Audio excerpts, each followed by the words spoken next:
Praise lord దేవుని పిల్లలారా, ఈరోజు కీర్తనలు 91:4 ఆయన సత్యము కేడేము డాలునై ఉన్నది. ఆయన సత్యము కేడేము డాలునై ఉన్నది. Psalms 91:4 his truth shall be your shield and buckler. Shield, కేడేము అంటే ఏంటంటే యుద్ధం చేసే సమయంలో, ఆ సమయంలో అప్పుడు ఇట్లా అడ్డం పెడుతుండే, పెద్దగా ఉంటుండే. ఎవరన్నా ఖడ్గంతో కొడితే నువ్వు అట్లా అడ్డం పెడతావు, నీకు తగలకుండా. ఖడ్గంతో, బాణం నుండి, రాళ్ళ నుండి, కట్టెల నుండి ఏ దాడి అయినా కానీ నువ్వు అడ్డం పెడితే నిన్ను కాపాడుకోగలవు. So shield was use in the olden times to protect yourself from swords, stone pelting, from arrows. So that is how the shield was used. కేడేము. సో కాబట్టి ఈరోజు వాక్యమే మనకి కేడేము. కాబట్టి సైతానుడు నీ మీద, దుష్టుడు బాణం వేస్తుండు. ఏమనంటే నువ్వు చచ్చిపోతావు అనే బాణం వేస్తుండు. అప్పుడు నువ్వు అనుకుంటావు, అయ్యో నా రోగంలో ఉన్నా కదా, క్యాన్సర్ 4th స్టేజ్ కదా అని అనుకుంటావు. అప్పుడు నువ్వు ఏం చేయాలంటే నువ్వు ఈ యొక్క కేడేంని అడ్డం పెట్టాలి. వాక్యము పలకాలి. పలికితే దానికి అడ్డం పెట్టినట్టు. ఏ వాక్యము? నువ్వు చచ్చిపోతావు అంటే నువ్వేం చెప్పాలంటే కీర్తనలు 118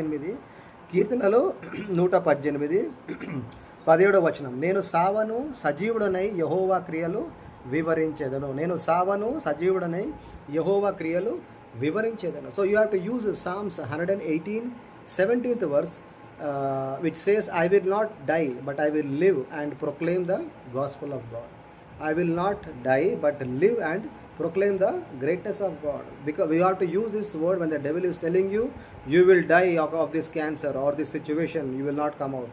You have to say, I will not. So that means you are putting a shield.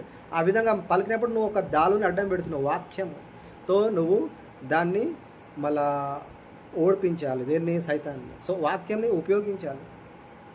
నువ్వు, నీ ఫ్యామిలీ అందరూ నరకానికి వెళుతారని సైతాన్ అంటే, ఆ బాణం వేస్తే, అవునా మేము పరలోకం పోతామా లేదా అని అనుకోవచ్చు, కానీ మీరు ఆ వాక్యంని ఉపయోగించాలి. కీర్తనలు 23 లాస్ట్ వర్స్, చివరి వచనం, నేను మళ్ళా చిరకాలం యెహోవా మందిరంలో నివసించెదము. అంటే మేము నరకం వెళ్ళము, మేము చిరకాలము యెహోవా మందిరంలో నివసించెదము. So when the devil is telling you, you and your family will go in hell, you have to use Psalms 23 last verse.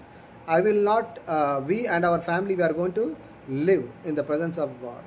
We are going to live in His presence. So ఈ విధంగా మీరు పలికినప్పుడు అప్పుడు ఏమవుతుందంటే నువ్వు ఒక డాలు పెట్టినట్లు. You are using a shield. Use the word of God as your shield. So వాక్యమే నీకు డాలు. నీకు మళ్ళా వాక్యంతోనే నీవు సైతానే వేసే ప్రతి బాణము నుండి నిన్ను నువ్వు కాపాడుకోగలవు. So word you can use as a shield against the devil, which is using all its weapons.